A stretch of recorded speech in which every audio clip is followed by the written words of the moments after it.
Good morning, YouTube. Good to have you along here this morning. If you're watching this as a rerun, you can skip ahead about 17 minutes. If you're watching it as a rerun to get to the radio side of things, going to be covering some Dakota Walleye Classic updates from Beulah Hazen area, and we'll see where the time leads us from there. And there you go. So double check here and let me know if the audio on YouTube All right, is coming through. Got me or got me muted? I got you. Okay. Why would I mute you? I didn't know if we were on yet or not. It's live action, baby. 17 and the 19 in the well. 19's good.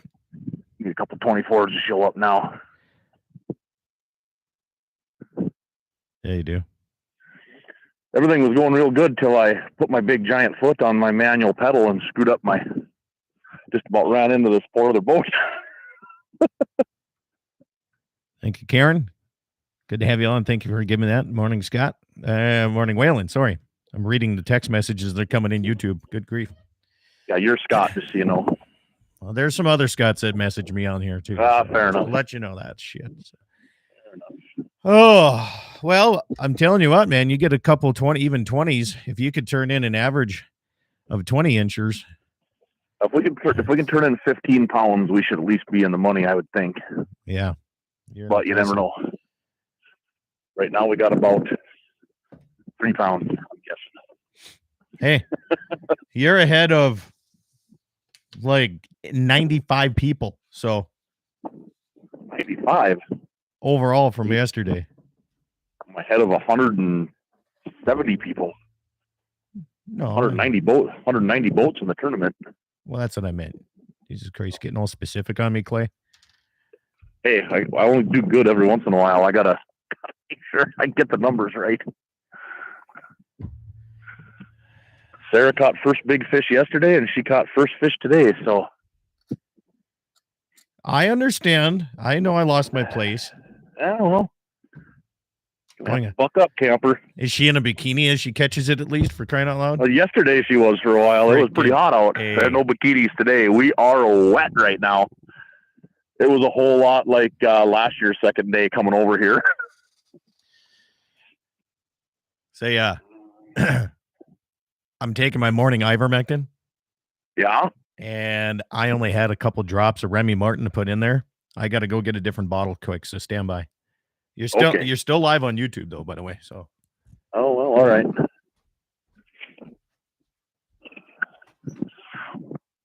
Well, I can't see any messages on YouTube, but for those of you that are listening ahead of time here, a little rougher water today, but a heck of a lot cooler. Plus, we're morning flight, so we're out a full hour earlier than we were yesterday, so that helps. Helps the temperature a little. Remy Martin. You're using Remy Martin. I am. You know, a little fine cognac in the morning, baby. Come on now. I just put a little bit of water in it is all I do. I don't think it's that bad.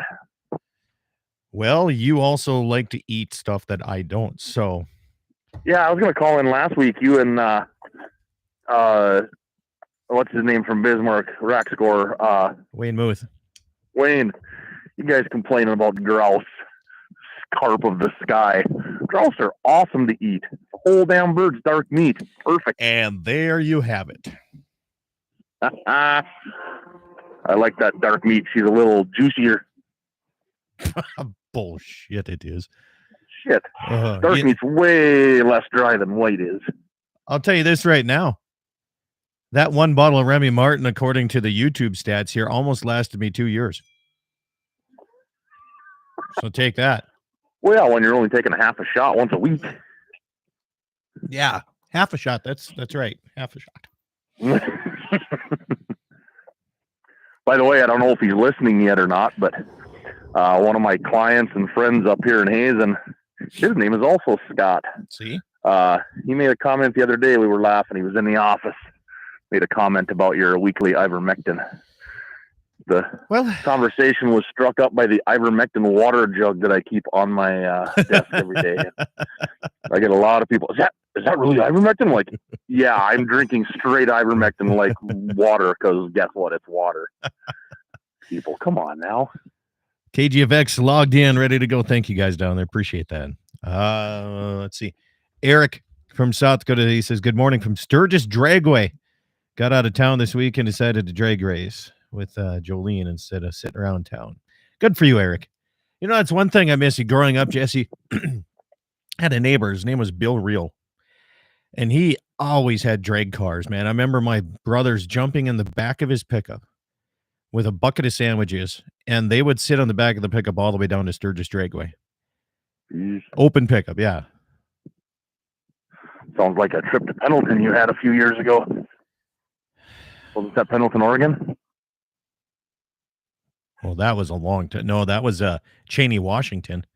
Oh, that was from Wolf Point, Montana, back to Belfield is what my trip was. But we had a topper at least. Well, I thought you went all the way to Washington. Yeah, Cheney. Oh, but not in the back of a pickup. That we were in Dan and Don Miller's car, and then one of them got drawn up in Pendleton, and then we had to make a way back to Wolf Point, and then Wolf Point to Belfield.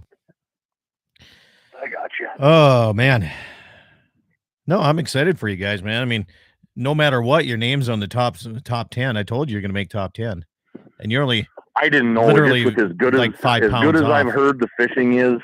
I was like, man, and there was a lot of big numbers. I mean, there you had to have 19 pounds to be in the top, I believe 25. Yep. You know, that's the biggest first page.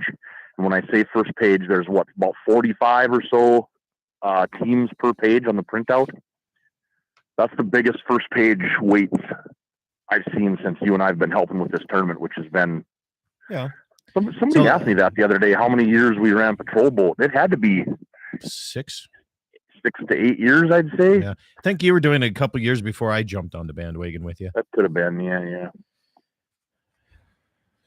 Well, the whole emceeing thing started with you and I. I patrol boated for quite a few years, but then you and I started emceeing, and I did jump on the mic one time last night because the Lions Club wanted to give away their 50-50 raffle, and everybody was busy with fish weights. So I did jump on and announce their six-digit winning number off the red tickets. And the same lady that won the preschool 50-50 raffle Thursday night won the Lions Club raffle last night. Nice. Hey, yeah. When you pay, right? I guess, yeah. One shot cap says, Jesse, stay away from the skipjacks. Oh, we had a couple of them.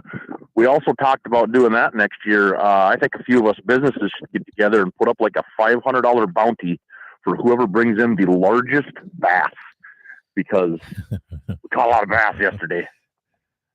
White bass? Smallmouth bass, white bass, skipjacks, all kinds of bass. But really? Oh, stations. Hold on. Stations time check.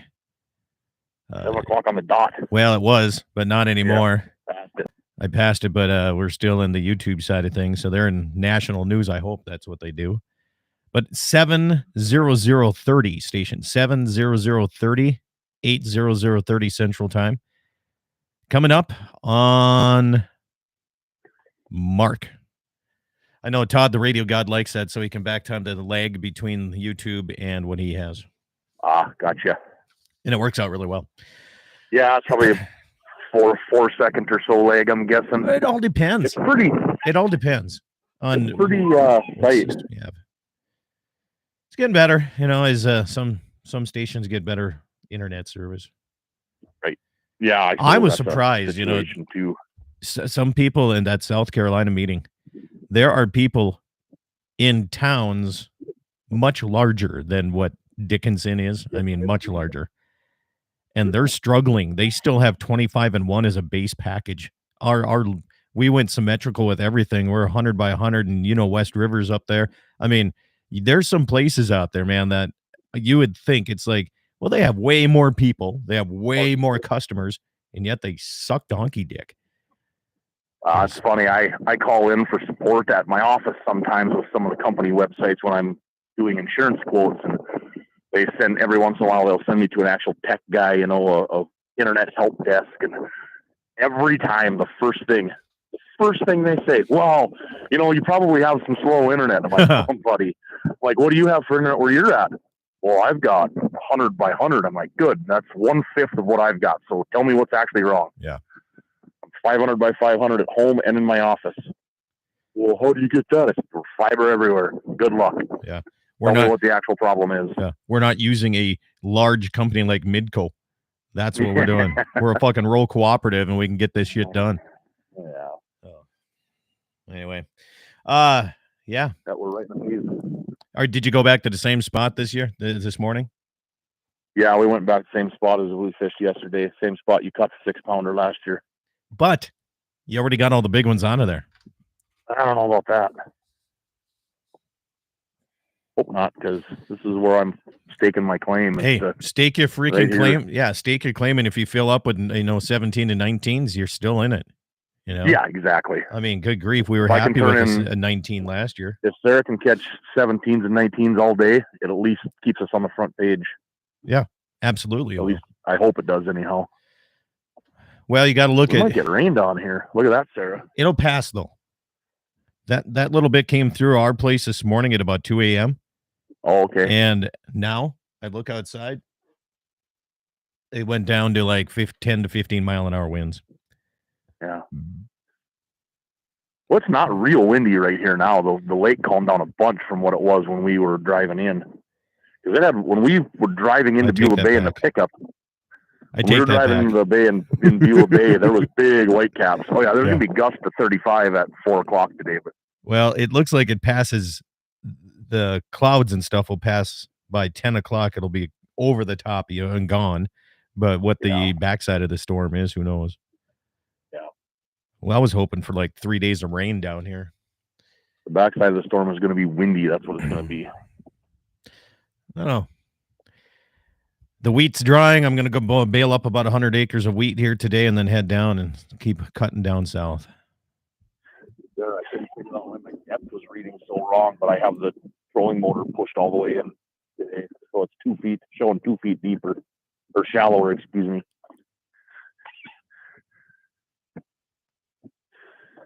I corrected the graph yesterday, marking fish. I corrected the graph yesterday so that it was reading correct depth, but it was so smooth and calm out here, I'd raise the trolling motor way up, and now I have it way in because we got some waves. Eric says it's windy down in Sturgis. Really? We got to go to Dre. Stand by. Stand by. I got 60 seconds until we start the show here.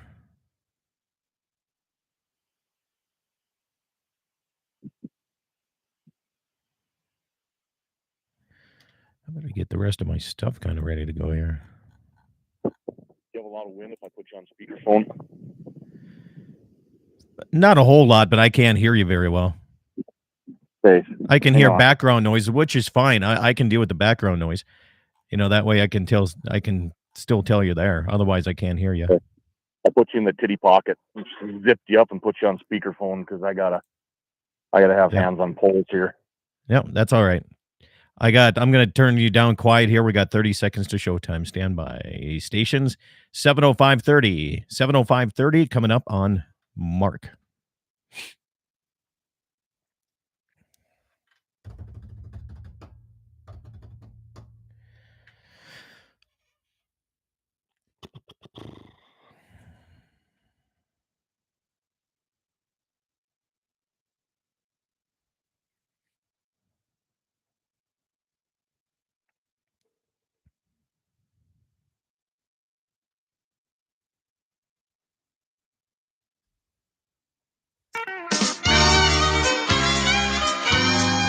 Good morning, everybody, and welcome to this Saturday edition of Dakota Prairie Outdoors. I'm Scott Bachmeyer, your host here for the next hour, the fastest hour in outdoor talk radio.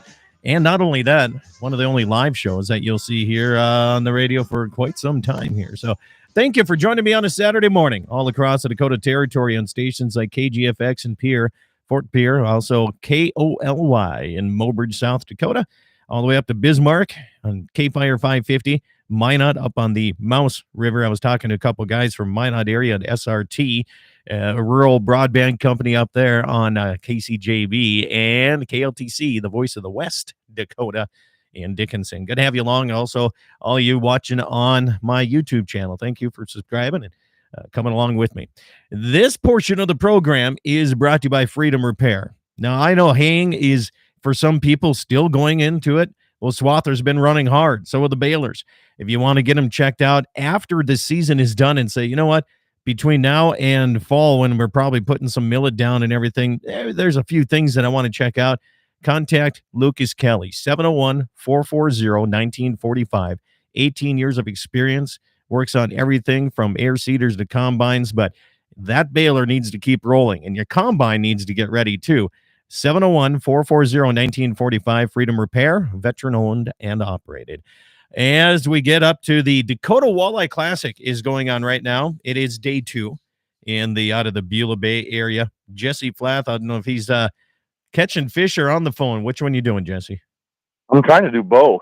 I got you on speakerphone, so let me know how bad it is here. Okay. Well, first and foremost, I was supposed to be your partner, and I'm just way behind on haying season right now. And that's a good thing, because after the last 2 years of not having any hay to put up at all, I'm okay with that. But a big thanks to your wife for stepping in on my place. And I guess it worked, because you're sitting 6th place after day 1. And there's a lot of fish being caught right now. What the heck is going on? Is Sarah this that much better or what?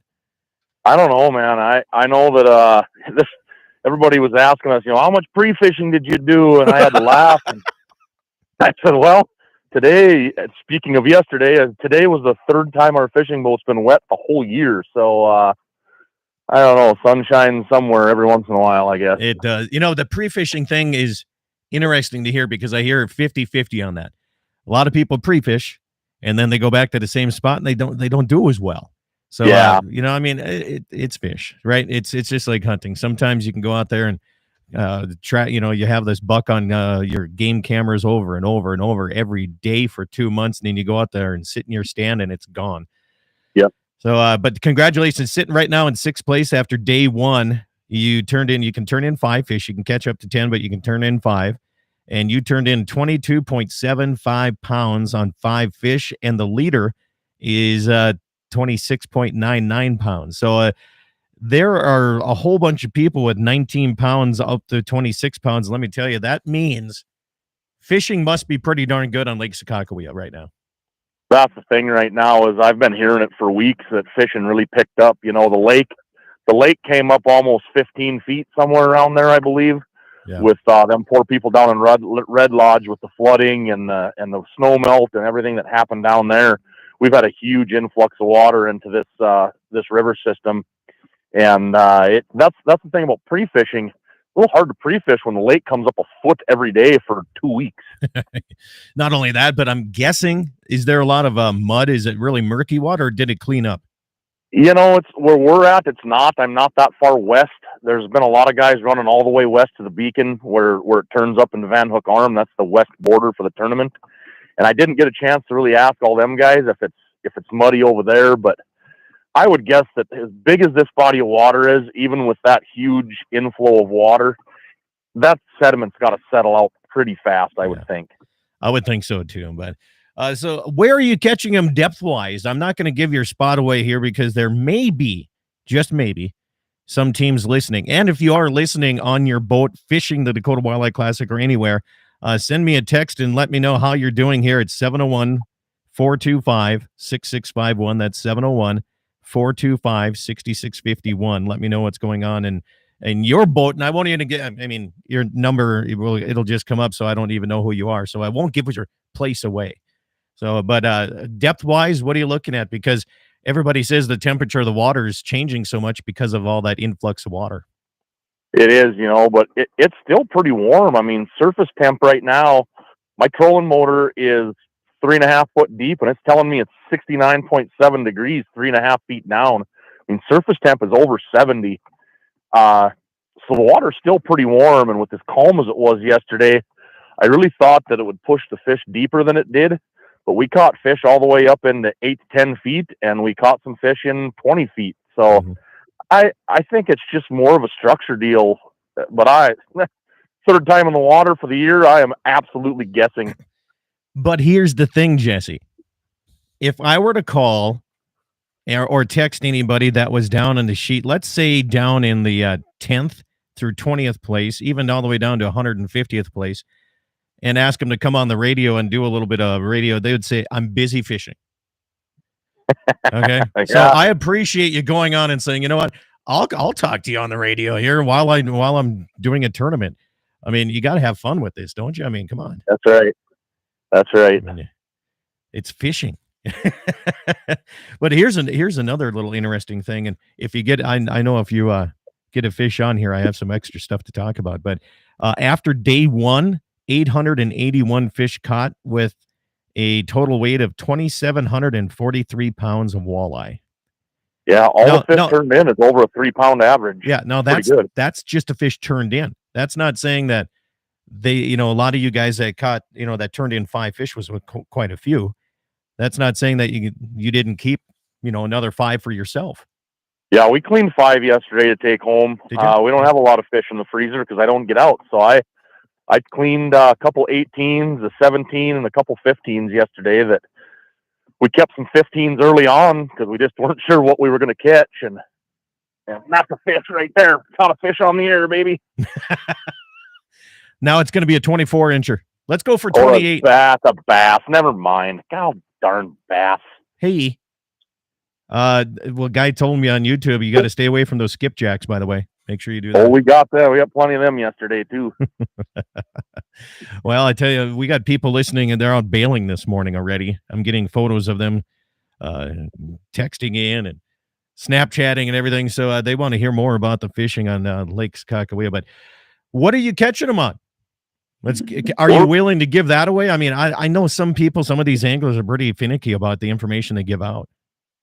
Well, I tell you what, I've got crank rods in the boat. I've got jigging wraps. I've got fake lures. I've got all kinds of stuff. And you know what I'm using?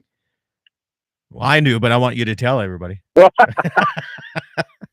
am using a hook and a worm. That's it. That's it. No beads, no propellers. We tried propellers yesterday and didn't really catch anything and got tangled up 2 or 3 times and said to heck with it. We caught on all 4 poles yesterday. We caught on bare hooks. We caught on hooks with a single bead, hooks with 3 or 4 beads. It really didn't seem to matter. As long as you had a worm on there, you were good to go. I did talk to a few guys that cranked yesterday. I didn't really hear about a whole lot of success cranking. So, and I'm not very good at cranking anyway. Well, I don't know why I even brought it with. I've never used it during a tournament. We'd never caught anything. Well, yeah, catch up. No. Jesse Flath is my guest here. He's on the water as we speak. Dakota Walleye Classic Fishing Tournament going on, sitting currently in 6th place. We'll have more coming up after these messages.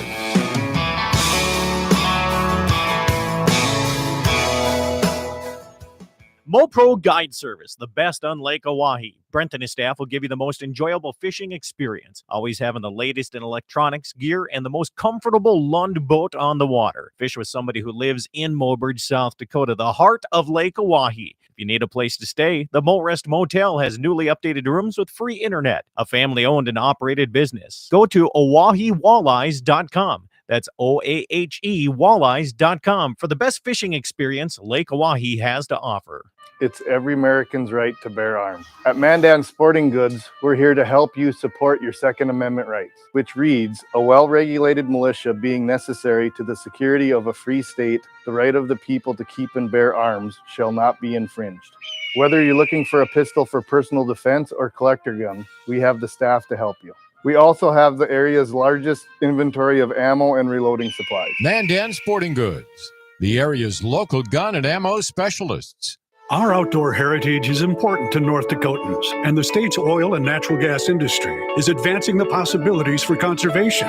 The North Dakota Outdoor Heritage Fund receives up to $40 million per biennium from oil and natural gas taxes. The industry is reclaiming land for future generations, and it's developing our state's natural resources in harmony with our great outdoors and wildlife. North Dakota Oil and Natural Gas, advancing the possibilities. Brought to you by the North Dakota Petroleum Foundation. Piper's Western team of Andy Murdoch and Jim Savvy would like to invite you to sit down and talk about the future of land planning. Whether you're looking at selling, buying, or options to hand it down to the next generation, Andy and Jim will lay out all of the options for you. It's a great time to buy or sell, and with interest rates to make it profitable. Piper's Western team, Andy Murdoch and Jim Savvy. For more information or land updates, go to pifers.com. Rockin' 7W has all the panels you need. Freestanding panels, windbreak panels, feeder panels, and the original protester panel. If you don't know what that is, it's a sort panel that makes sorting calves from a cow a breeze. You can do it in a fraction of time with just one person on foot or horseback. You can custom order sizes to fit your current operation, or you can start from scratch. Rockin' 7W also does trailer repair on any size trailers, mobile welding, and custom cattle hauling. Call Justin at Rockin' 7W at 701-206-1030. That's 701-206-1030. Rockin' 7W, the farmer and rancher's go-to guy. Western Frontier Insurance. Agents that understand you, your needs, and the community. Whether you're looking for coverage on your farm, ranch, home, or auto, you can trust that Western Frontier Insurance will find you a combination of price and coverage that works for you. No fancy jingles, no talking boxes or animals, just good neighbors helping to keep you covered. Western Frontier Insurance. Offices in Hazen, Washburn, and Wilton. For over 80 years, Dakota Community Bank and Trust has been your locally owned hometown bank, an honor we take great pride in, and our customer satisfaction has always been our most important goal. We've gone along with the communities we serve and will continue to do so with our pledge of modern banking convenience with old-fashioned hometown service. From remote deposit options to online mortgage applications, we are happy to serve you wherever you are. Learn more at dakotacommunitybank.com. That's dakotacommunitybank.com. It's every American's right to bear arms. At Mandan Sporting Goods, we're here to help you support your Second Amendment rights, which reads, a well-regulated militia being necessary to the security of a free state, the right of the people to keep and bear arms shall not be infringed. Whether you're looking for a pistol for personal defense or collector gun, we have the staff to help you. We also have the area's largest inventory of ammo and reloading supplies. Mandan Sporting Goods, the area's local gun and ammo specialists.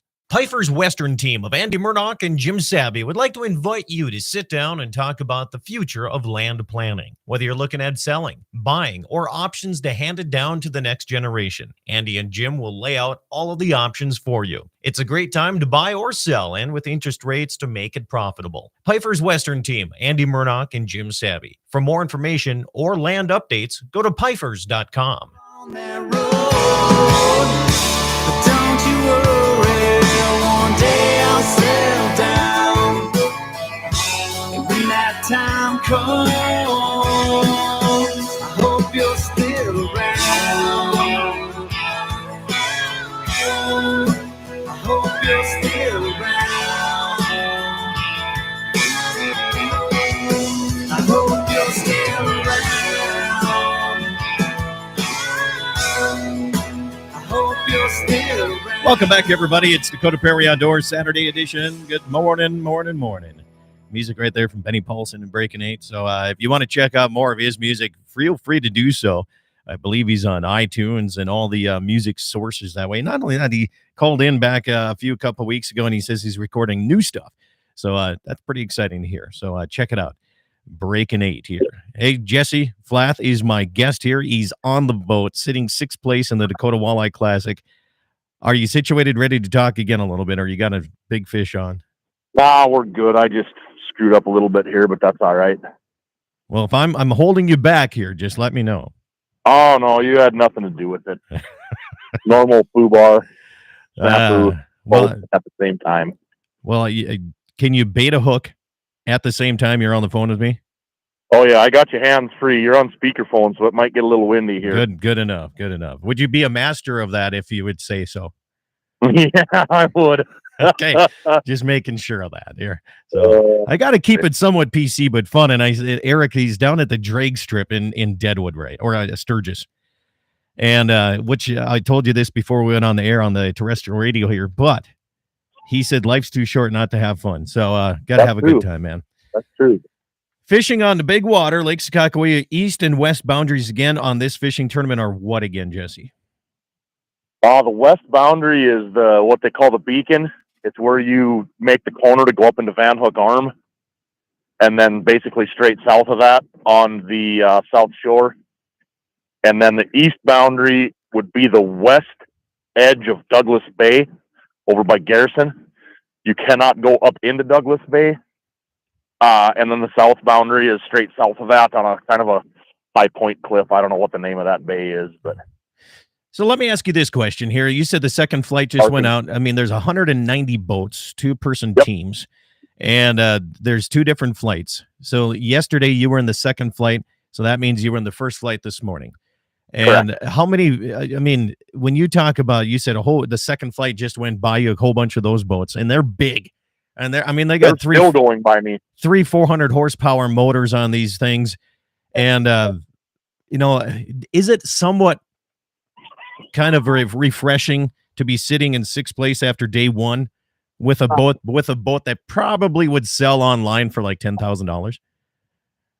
Hang on, Scott. Fish on. Okay, no problem. I'm going to go through some of these here again. He'll let me know. We'll have you in the background here.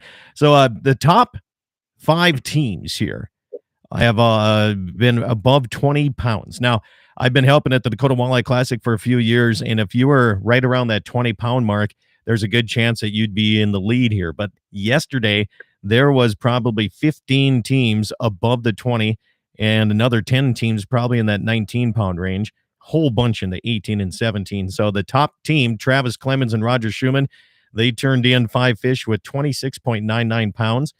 Elizabeth Bauer turned in 24.13 pounds. Jesse Carter, Justin Selzer, 23.2 pounds. Wyatt Wall, Clark Twardisky at 23.18 pounds. Blake Seibel and Brock Seibel at 22.82 pounds. Jesse and Sarah Flath here at 22.7 pounds. And 21.94, 21.22, 21.75, all the way down here. And our friends from Ultimate Outdoor Adventures TV, Jason Wright and Kurt Schrato, they're down there at 20.16 pounds.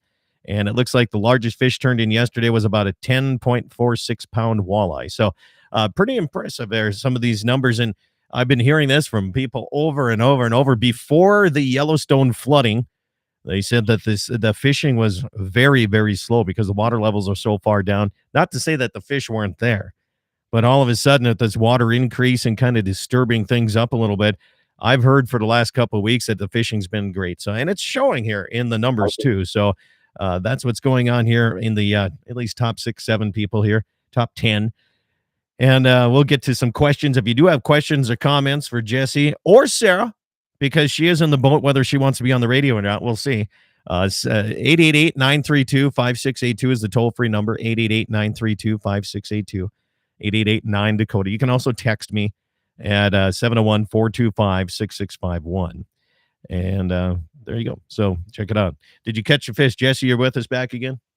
Yeah, a little tiny, a little 14 and a half or not weighable for the tournament. They got to be 15-inch to weigh in, don't they? Yep, 15 to weigh in, which was 15 and a quarter inches, I believe, was the fish we turned in first day last year for 0.96 pounds.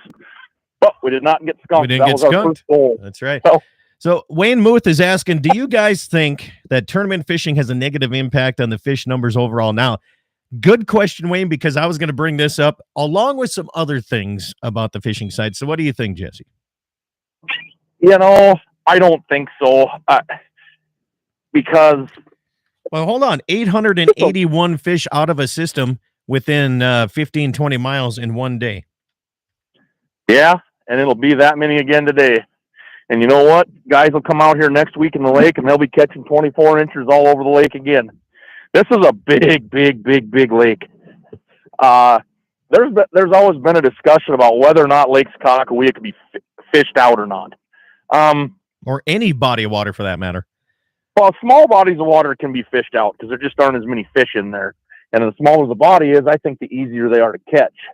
But, you know, you take a look at the large fish that was caught the last 5-6 years that we've been helping.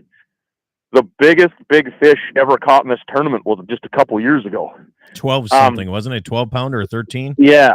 Yeah. You know, but we did have a gentleman last night that the first 5 years of this tournament, 25 some odd years ago, when he used to help run it, he said almost everybody cranked, and the winning weights would be like 50 pounds. So the average was higher. So I don't know. I don't know what to think. Yeah. Now, there's no slot limit on the North Dakota side of things. South Dakota does have slot limits in certain lakes. What do you think? How would that affect tournaments if you could only keep one over 21 or 22 inches like some of the lakes in South Dakota do? They actually do have some tournaments like that on Sakakawea. There's a couple smaller local tournaments like up in Van Hook where they have they do a 1 day 7 fish, and you can only keep one over 24 inches, I think. Everything else has got to be under 24 inches. So there are some tournaments like that on the lake. I know a lot of fishermen that when they're out, whoa. Hey, this is a politically correct I'll show. say I got called on that last night too. I ain't saying fisher women or fisher person. No, it's anglers. No, fishermen. Anglers. No. Women has the word men in it too, so fishermen is what it is. Okay. Stupid. So dumb. Move to Minneapolis, you want to talk like that. Come on now. Jeepers. All right, continue on your point now. Where were you going with this? I don't know. You ran me right off the track. I touched a sore button, it seems like, huh? What really grinds Jesse's gears? And we found out what it was. Oh. Politically correctness, that's what grinds my gears. We haven't done a grind your gears show in a long time. Well, we could do that in the second half because I got some things I want to talk. Hopefully I can keep you for the second half because I got some stuff that it's interesting to hear some of the Montana side of things when they look into non-resident hunting in North or South Dakota. So, because, you know, we all go to Montana for elk hunting. So a lot of people do anyway. Wayne, thank you for the message here. I got another text message in here. It says, from our South Dakota listeners here, it says, it's time for some hams and eggs this morning. Absolutely. Now, here's a fun story. I got 60 seconds. Jesse and I, we were, this was years ago, and we had Savage coming out to shoot prairie dogs and film and do the whole works like that, like we used to do all the time. And we had a little time in the morning because everybody wanted to sleep in. And I think that was that time that guy went to the hospital. You had to take him up to the emergency room. Right. So we had a little time in the morning, and we had a cooler full of Ham's beer, and we were cooking breakfast out in the prairie dog town. But since it was postponed, we went to KFYR radio where Phil Parker was on the radio, and we cooked, and we brought him in scrambled eggs and ham and a can of Ham's beer. We gave him hams and eggs. Both. We actually gave hams and eggs on that side of things here. So we know this very well for that. That's a fact here. Even Hams came back with the retro cans too. I saw that. Yeah. Well, all right. Up against our half-hour break. So we'll be back with more Fishing Live from the Dakota Walleye Classic and discussing other topics to stir the pot coming up next.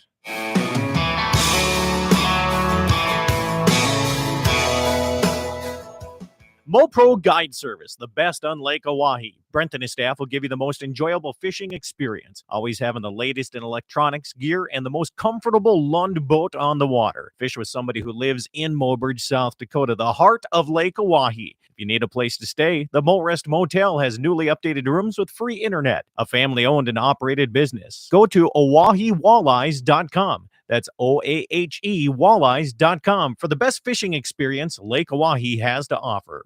It's every American's right to bear arms. At Mandan Sporting Goods, we're here to help you support your Second Amendment rights, which reads, a well-regulated militia being necessary to the security of a free state, the right of the people to keep and bear arms shall not be infringed. Whether you're looking for a pistol for personal defense or collector gun, we have the staff to help you. We also have the area's largest inventory of ammo and reloading supplies. Mandan Sporting Goods, the area's local gun and ammo specialists. Our outdoor heritage is important to North Dakotans, and the state's oil and natural gas industry is advancing the possibilities for conservation. The North Dakota Outdoor Heritage Fund receives up to $40 million per biennium from oil and natural gas taxes. The industry is reclaiming land for future generations, and it's developing our state's natural resources in harmony with our great outdoors and wildlife. North Dakota Oil and Natural Gas, advancing the possibilities. Brought to you by the North Dakota Petroleum Foundation. Pifer's Western team of Andy Murdoch and Jim Sabby would like to invite you to sit down and talk about the future of land planning. Whether you're looking at selling, buying, or options to hand it down to the next generation, Andy and Jim will lay out all of the options for you. It's a great time to buy or sell, and with interest rates to make it profitable. Pifer's Western team, Andy Murdoch and Jim Sabby. For more information or land updates, go to pifers.com. Rockin' 7W has all the panels you need. Freestanding panels, windbreak panels, feeder panels, and the original protester panel. If you don't know what that is, it's a sort panel that makes sorting calves from a cow a breeze. You can do it in a fraction of time with just one person on foot or horseback. You can custom order sizes to fit your current operation, or you can start from scratch. Rockin' 7W also does trailer repair on any size trailers, mobile welding, and custom cattle hauling. Call Justin at Rockin' 7W at 701-206-1030. That's 701-206-1030. Rockin' 7W, the farmer and rancher's go-to guy.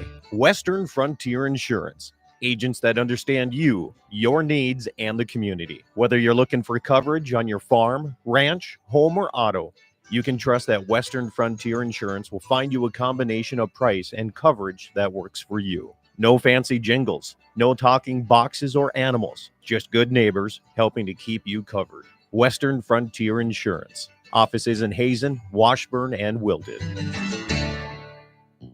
For over 80 years, Dakota Community Bank and Trust has been your locally owned hometown bank, an honor we take great pride in. And our customer satisfaction has always been our most important goal. We've gone along with the communities we serve and will continue to do so with our pledge of modern banking convenience with old-fashioned hometown service. From remote deposit options to online mortgage applications, we are happy to serve you wherever you are. Learn more at dakotacommunitybank.com. That's dakotacommunitybank.com.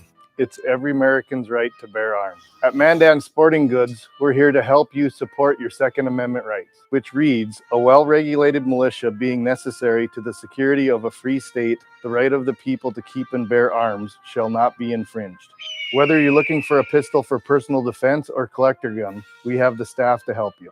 We also have the area's largest inventory of ammo and reloading supplies. Mandan Sporting Goods, the area's local gun and ammo specialists. Pifer's Western team of Andy Murdoch and Jim Sabby would like to invite you to sit down and talk about the future of land planning. Whether you're looking at selling, buying, or options to hand it down to the next generation, Andy and Jim will lay out all of the options for you. It's a great time to buy or sell, and with interest rates to make it profitable. Pifer's Western team, Andy Murdoch and Jim Sabby. For more information or land updates, go to pifers.com. On that road, but don't you worry, one day I'll settle down. And when that time comes, I hope you're still around. I hope you're still around. I hope you're still around. I hope you're still around. Welcome back, everybody. It is Dakota Prairie Outdoor Saturday edition, continuing here on a beautiful Saturday morning. I tell you what, it just looks a lot better in the countryside than it has. I know there's still some places that are dry, and I get that, but some people that have been in a drought for 2 years, it looks pretty good in some areas. Jesse Flath, Sarah Flath on the boat with me live during the Dakota Walleye Classic tournament, currently sitting 6th place. And what are you going to guess today, Jesse? What do you think your second day? What do you feel? What's the Magic 8-Ball feel like today you're going to check in with?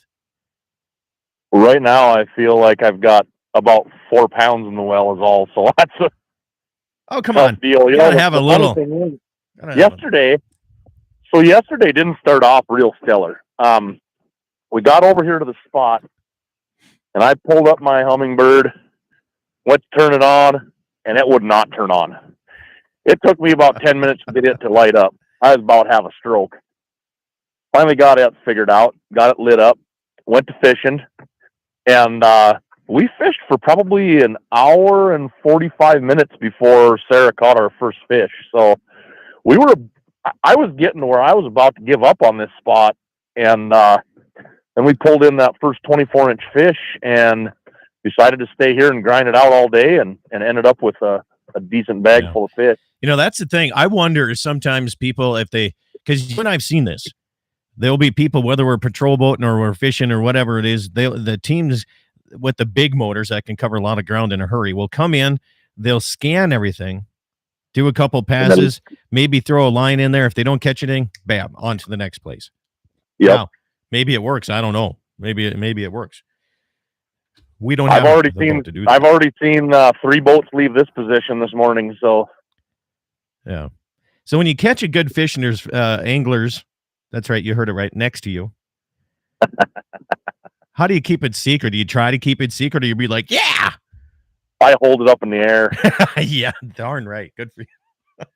Whatever. I mean, the guys that won it last year, I know them real well. They're great dudes. I've talked to them about this tournament fishing a number of times, even before we ever did this. And, you know, like he said, there's been numerous years where he has fished right next to the guy that's won it, or in the same bay as the people that have won it, and they've struggled to catch fish. And last year, they were the ones that were catching, and some of their friends were kind of around them and struggled to catch fish. I don't know, fishing is their talent to it, reading your graphs, knowing depth, knowing weather. Yeah. There's still a hell of a lot of luck involved, I tell you what. Yeah. So I got one. We'll get to the first one, Eric, here. Hold on. It says, do you guys ever tried any snag and paddlefish on the Missouri River? And here's the thing is, I want to, in the worst way. And I mean, I went out and I purchased all the equipment one year in full, like I was heading up that way. And then calving season hit me, and I didn't have anybody watching the cattle. And that's the problem with the North Dakota side of paddlefish snagging, is it's right during the peak of my calving season. So I can't do it. Wrong time of the year. But Jesse could. I could. Probably won't.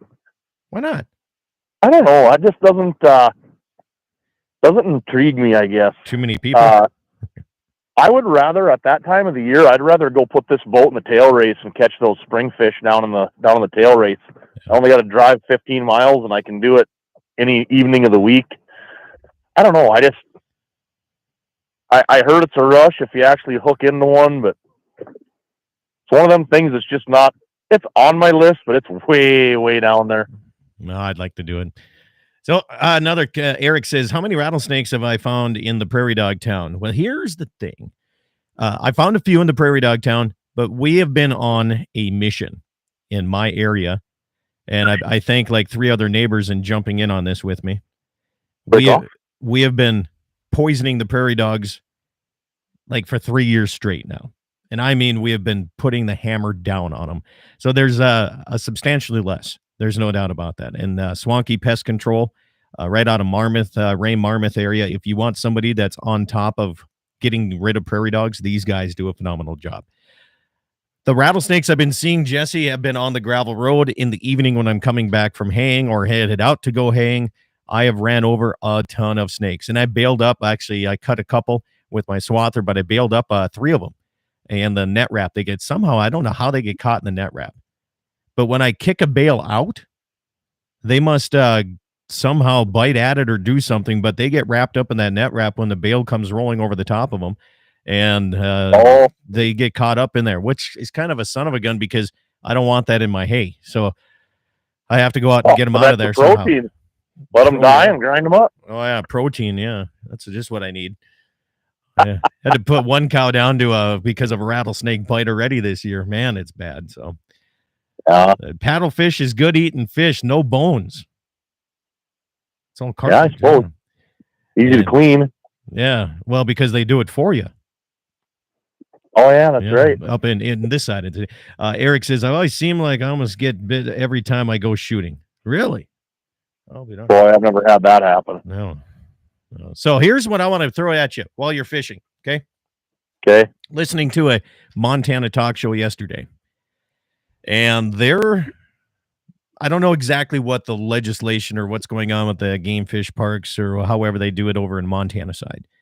But the question was brought up, are outfitters getting special treatment from their local game and fish for elk tags?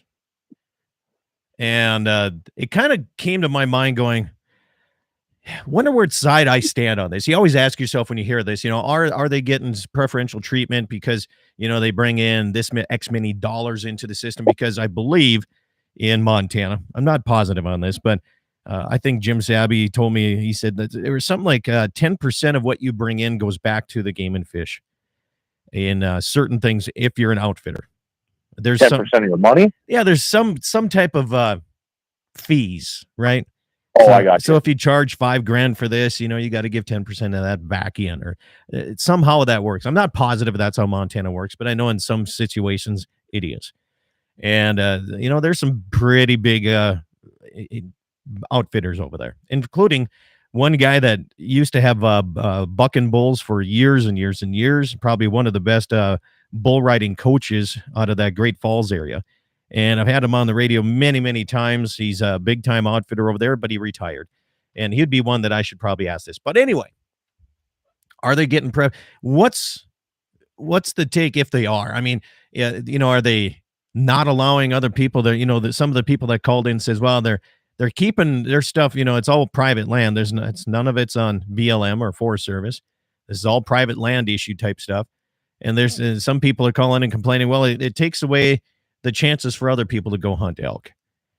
And I'm thinking, well, if it's on private land, how is that taking away chances? You have the same chance as anybody else hiring this guy to take you on their private land, but can they outfit in the Forest Service stuff? I'm sure they can, but that's still open. That doesn't take away your chances from hunting there either, but then they're like, well, they're getting extra tags. They can buy tags for that purpose.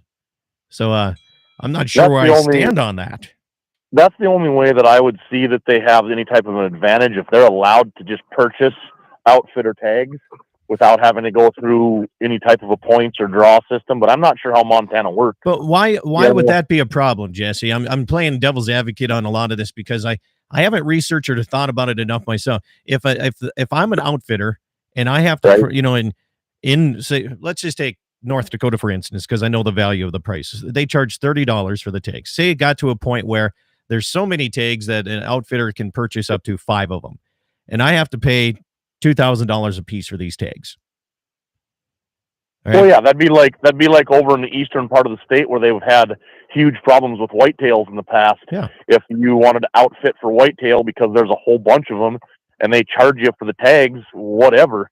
It's such a hard thing to talk about in North Dakota because our elk tags are once in a lifetime. I know. So the attitude around here for elk hunting is way different than the problems that they have elk like we have whitetail out there. So it's a whole different game. There's another call that came in. They said that some areas the elk population is getting decimated because of the reintroduction of wolves, and they're not nearly as good as they used to be. And a lot of the outfitters started selling wolf tags and helping try to get that under control. Now, let's take Montana. If you're a resident, these are the residents that are kind of more torqued off at it than non-residents, of course, which usually is always the case.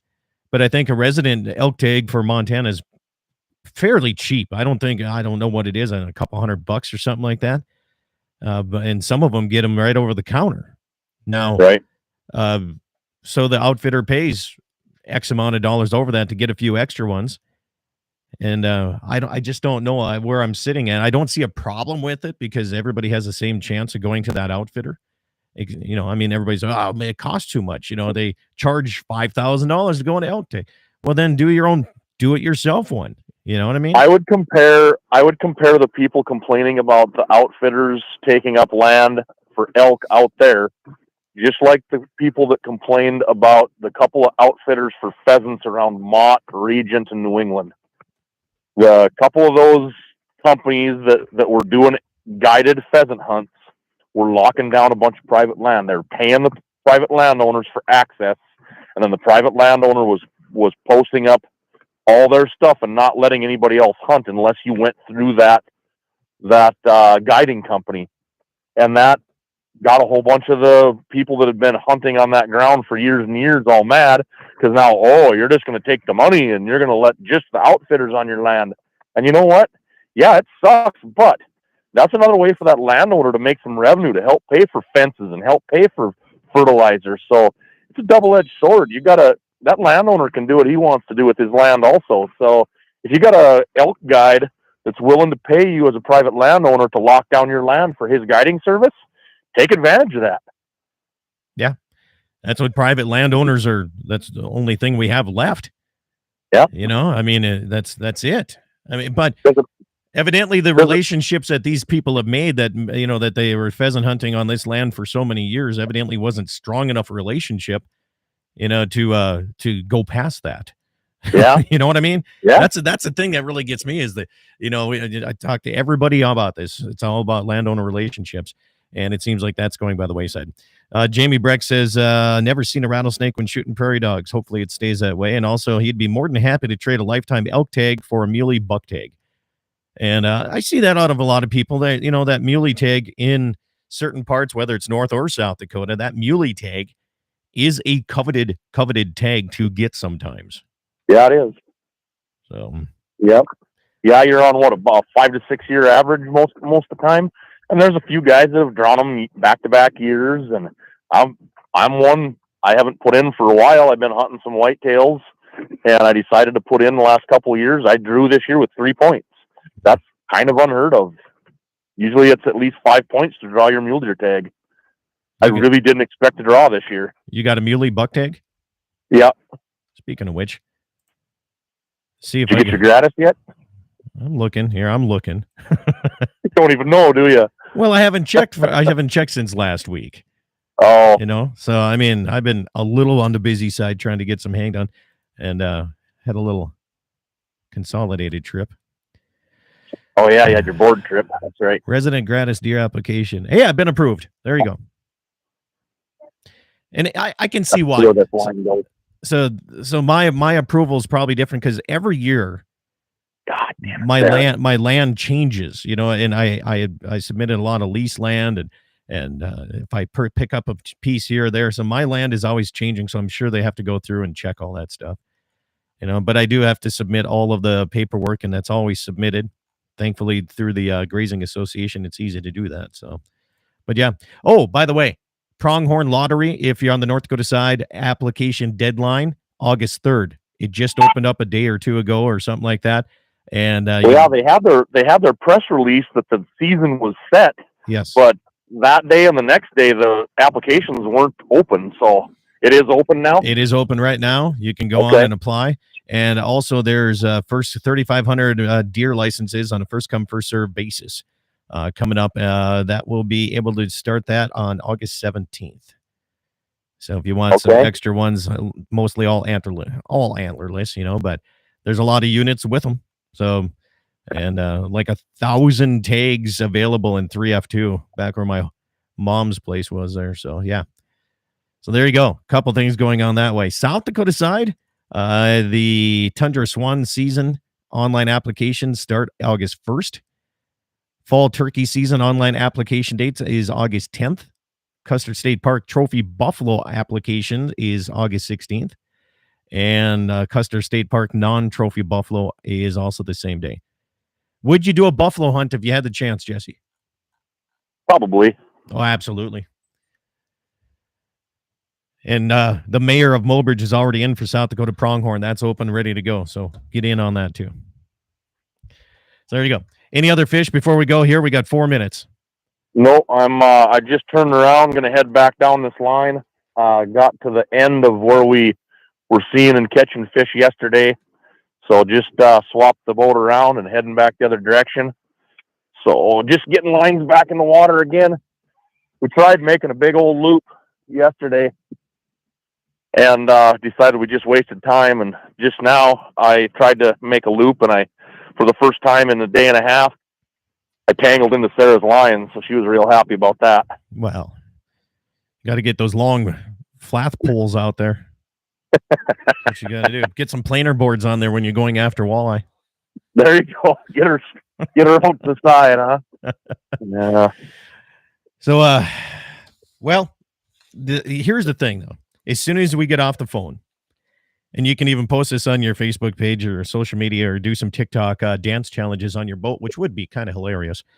It would be as soon as we get off of this interview, I give it 28 minutes and you will catch something over 20 inches once you're off the phone with me.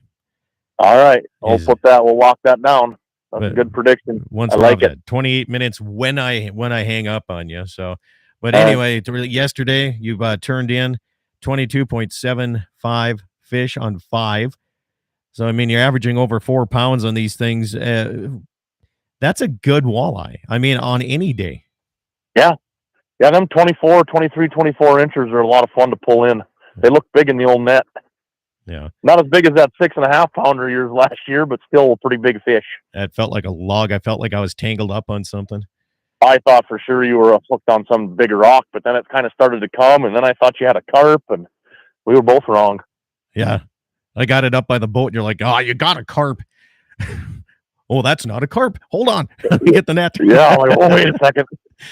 Text comes in, says, remember several years ago when it was a CRP that was making money and they wanted more money?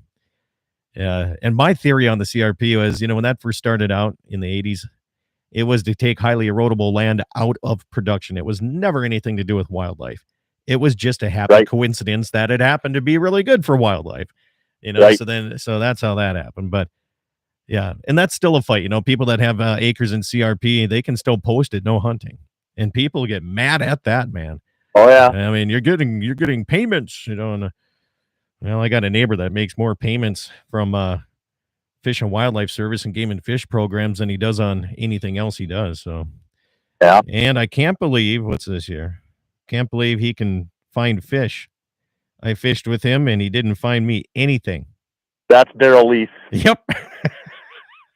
Dirty bugger. Well, you got to take him out again. Now that he came down and rowed patrol boat with me that year that you couldn't make it. And we did. We had a hell of a time catching fish. Yeah. We could talk for hours on CRP, and there is no doubt on that. Maybe we could do that next week's show. But Jesse, 28.5 minutes from when I say goodbye to you. And I guarantee it. Text me and see if I'm right or wrong. If I'm wrong, I owe you a beer. If I'm right, you owe me, I don't know, 1 day of labor in the hay machines. Oh, we can do that. Okay. All right, man. Have yourself a good one. You bet. You bet. Dakota Walleye Classic continuing on at the Beulah Bay. Congratulations to all the teams, and good luck to all the teams listening out there. If you weren't listening, well, the heck with you then. I tell you that. What else coming up your way? Let's see here. All right. Applications for antelope, both North and South Dakota, are open at this time. Make sure to get in on that. And the rumor has it the tags in some areas down quite a bit, which, I can see that after the drought last year. But the ones I'm seeing around here, it looks like there's actually some pretty good numbers coming back. I'm excited. Actually, one that I saw in the hayfield yesterday, he was in the bottoms and he came out and he got tangled up in a whole bunch of creeping Jenny. It was awesome. He looked huge until I figured out what it actually was hanging off of that guy. So have yourself a great weekend. Be safe. Enjoy the drag races. Enjoy fishing. Enjoy prairie dog shooting, whatever you want to do. Just most importantly, tune in to Dakota Prairie Outdoors on these great radio stations. Eat some meat, drink some milk, and enjoy your weekend to the fullest potential today.